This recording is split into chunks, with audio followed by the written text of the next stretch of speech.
Well, a small Vancouver video game studio just won a huge award. The game is called 1000 Times Resist, and it was one of the most critically acclaimed games of 2024. Last month, it won a Peabody Award. That's the oldest major award for electronic media in the U.S. It's also nominated for the prestigious Hugo Awards for sci-fi and fantasy storytelling. Joining us today is Remy Siu, creative director of Sunset Visitor, the studio that made the game. Hi, Remy. Thanks for coming in. Hi. Thanks for having me. Well, congratulations. How did it feel to win the Peabody Award?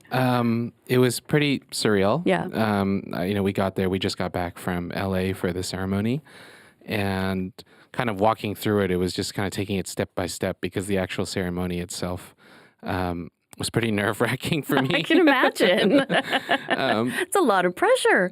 Yeah, I mean, one of our lead actor, Ni Do, who's also based here, thankfully was with me and helped me kind of like usher through it. She had a little bit more experience with this stuff. Sometimes you just need a little bit of helping hand for those situations. For those that are not familiar with the game, 1000 Times Resist isn't it's not your typical game. It's not, Mario Go or Zelda or Grand Theft Auto. So tell us what this game is. Yeah, the 1000 Times Resist is very much a narrative-focused video game where there's no combat. There's very many things that what people may consider our games, like most of that is removed so that we can focus on storytelling.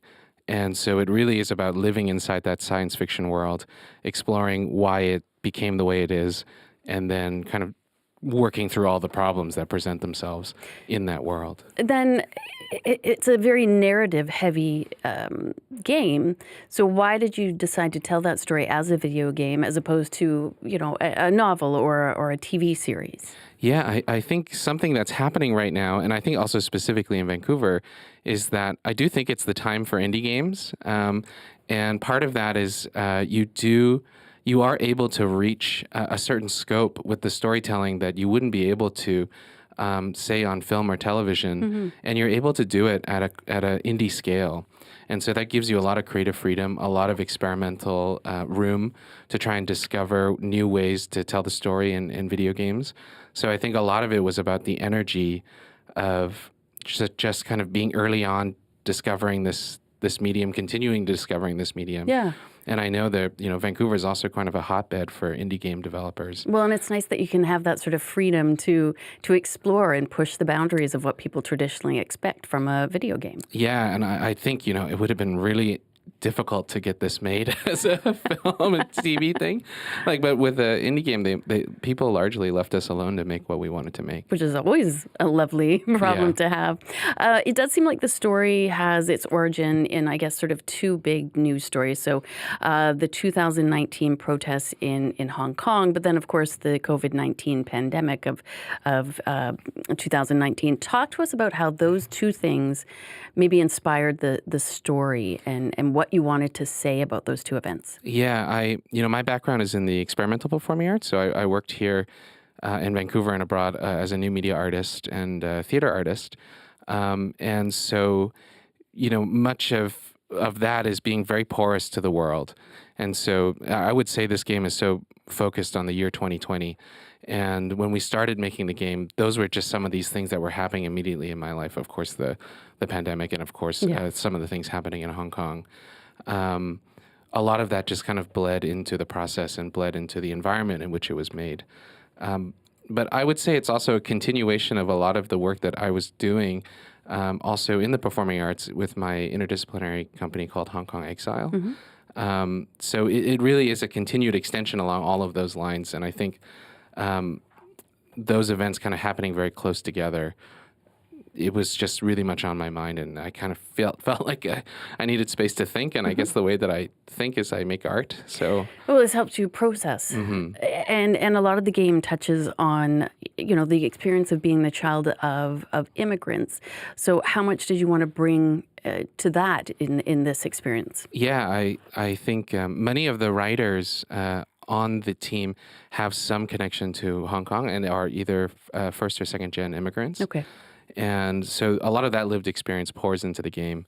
And specifically, I think for us, as Asian diaspora living in Canada, we don't have, say, a lot of contemporaneous myths for ourselves or stories for ourselves, and specifically not being able to see that in science fiction settings quite a lot. So that was just something we thought we didn't see for ourselves and we want to make for ourselves.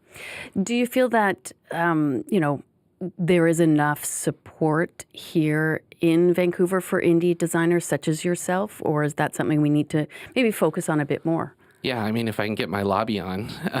Hey, you've got an open mic in front of you. Have at her.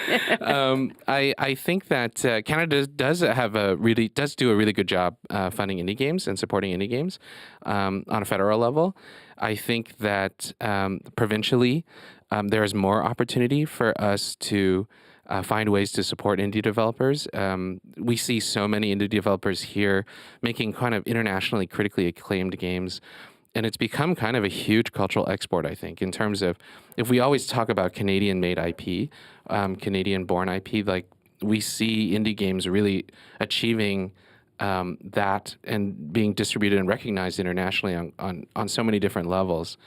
However, I think provincially, perhaps we are behind what Ontario has. Ontario Creates, which is quite a robust funding solution for indie games, especially for people who are starting out. But you see, provincially and federally, the kind of outcome of this is that Canada has an outsized influence on the indie game sphere. Like last year, one of the indie darlings was a game called Venba, and that was made in Toronto. And so that won many awards as well. So it's one of those things where we do see investment into indie games. We see a real result from that. Yeah. And so and for us, we wouldn't exist if, for example, we didn't have that funding infrastructure initially. And, this incredible game has had such critical acclaim. And, we don't want you to rest on your laurels at all. So now we have to ask you, what's next? Yeah, no, we are planning games. Just like, what can I say? What should I say? What can I say? We don't give you a second to rest. You win one award and we're like, great, what's next? We are working on our next games pretty early on those projects. And there's some other projects that are really exciting that we can't immediately talk about that perhaps are related to 1,000 Times Resist. So the answer to that is that we are making more games, and I hope that if people are following us, they'll have something more to talk about sooner than later. I'm sure that they will. And congratulations again. So wonderful for you to win that award and get the recognition, and just so nice of you to come by and see us. Oh, no, thank you so much for having me. Thank you. That was Remy Siu. He's the founder and creative director of local game studio Sunset Visitor. They made one of last year's most celebrated games. It is called 1,000 Times Resist. And we